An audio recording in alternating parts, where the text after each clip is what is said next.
ಕೆಲವೊಂದು 5ರಿಂದ 6 ಸಂಸದರಿಗೆ ಈ ಬಾರಿ ಟಿಕೆಟ್ ಹೊಸ ಮುಖಗಳಿಗೆ ಹಾಕ್ತಾರೆ ಅನ್ನುವಂಥದ್ದು. ಅಲ್ಲ, ಕೆಲವರೆಲ್ಲ ವಾಲಂಟಿಯರ್ ರಿಟೈರ್ಡ್ ಆಗಿದ್ದಾರೆ, ಅಂಥ ಕಡೆ ಹೊಸ ಮುಖಗಳು ಬಂದೇ ಬರುತ್ತೆ.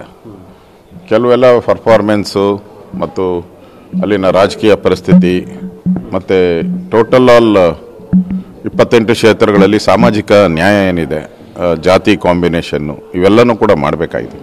ಆ ಜಾತಿ ಕಾಂಬಿನೇಷನ್ ಮಾಡೋವಂಥ ದೃಷ್ಟಿಯಿಂದ ಸ್ವಲ್ಪ ಬದಲಾವಣೆಗಳು ಆಗ್ಬೋದು. ಎಷ್ಟು ಕ್ಷೇತ್ರಗಳು ನಿರೀಕ್ಷೆ ಮಾಡಬಹುದು? ಹಾಲಿ ಎಷ್ಟು ಜನಕ್ಕೆ ಕೆಲಸ ಟಿಕೆಟ್ ಸಿಗುತ್ತೆ ಸರ್ ಹಾಲಿ ಇದ್ದವರಿಗೆ? ಅಂದಾಜು ನಿಮ್ಮ ಲೆಕ್ಕಾಚಾರ. ನಾನಾಗೆ ಜ್ಯೋತಿಷ್ಯ ಹೇಳೋಕ್ಕಾಗಲ್ಲ. ಸಭೆಯಲ್ಲಿದ್ರಿ ಅಂತ ಅಲ್ಲಲ್ಲ, ಜ್ಯೋತಿಷ್ಯ ಹೇಳೋಕ್ಕಾಗಲ್ಲ. ಅದೆಲ್ಲ ನೋಡಿ ಕೇಂದ್ರದ ನಾಯಕರು ತೀರ್ಮಾನ ಮಾಡ್ತಾರೆ. ಸೊ ಬದಲಾವಣೆ ಅಂತೂ ಹಾಗೇ ಆಗುತ್ತೆ, ಅದೆಲ್ಲರಿಗೂ ಗೊತ್ತಿದೆ. ಬದಲಾವಣೆ ನಮ್ಮ ಪಾರ್ಟಿಯಲ್ಲಂತೂ ಆ ಥರದ ಬದಲಾವಣೆಯನ್ನು ನಿರಂತರವಾಗಿ ಮಾಡುವಂಥ ಪಾರ್ಟಿ ನಮ್ಮದು. ಹೊಸಬರಿಗೆ ಅವಕಾಶ ಕೊಡುವಂಥದ್ದು ಈ ಥರದ್ದೆಲ್ಲ ನಿರಂತರ ಪ್ರಕ್ರಿಯೆ ನಡೀತಾ ಇದೆ.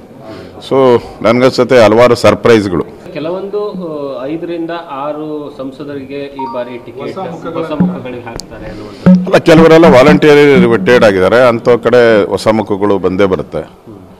ಕೆಲವೆಲ್ಲ ಪರ್ಫಾರ್ಮೆನ್ಸು ಮತ್ತು ಅಲ್ಲಿನ ರಾಜಕೀಯ ಪರಿಸ್ಥಿತಿ ಮತ್ತು ಟೋಟಲ್ ಆಲ್ 28 ಕ್ಷೇತ್ರಗಳಲ್ಲಿ ಸಾಮಾಜಿಕ ನ್ಯಾಯ ಏನಿದೆ, ಜಾತಿ ಕಾಂಬಿನೇಷನ್ನು ಇವೆಲ್ಲನೂ ಕೂಡ ಮಾಡಬೇಕಾಗಿದೆ. ಆ ಜಾತಿ ಕಾಂಬಿನೇಷನ್ ಮಾಡೋವಂಥ ದೃಷ್ಟಿಯಿಂದ ಸ್ವಲ್ಪ ಬದಲಾವಣೆಗಳು ಆಗ್ಬೋದು. ಎಷ್ಟು ಕ್ಷೇತ್ರಗಳು ನಿರೀಕ್ಷೆ ಮಾಡಬಹುದು? ಹಾಲಿ ಎಷ್ಟು ಜನಕ್ಕೆ ಕೆಲಸ ಟಿಕೆಟ್ ಸಿಗುತ್ತೆ ಸರ್ ಹಾಲಿ ಇದ್ದವರಿಗೆ? ಅಂದಾಜು ನಿಮ್ಮ ಲೆಕ್ಕಾಚಾರ. ನಾನಾಗೆ ಜ್ಯೋತಿಷ್ಯ ಹೇಳೋಕ್ಕಾಗಲ್ಲ. ಸಭೆಯಲ್ಲಿದ್ರಿ ಅಂತ ಅಲ್ಲಲ್ಲ, ಜ್ಯೋತಿಷ್ಯ ಹೇಳೋಕ್ಕಾಗಲ್ಲ. ಅದೆಲ್ಲ ನೋಡಿ ಕೇಂದ್ರದ ನಾಯಕರು ತೀರ್ಮಾನ ಮಾಡ್ತಾರೆ.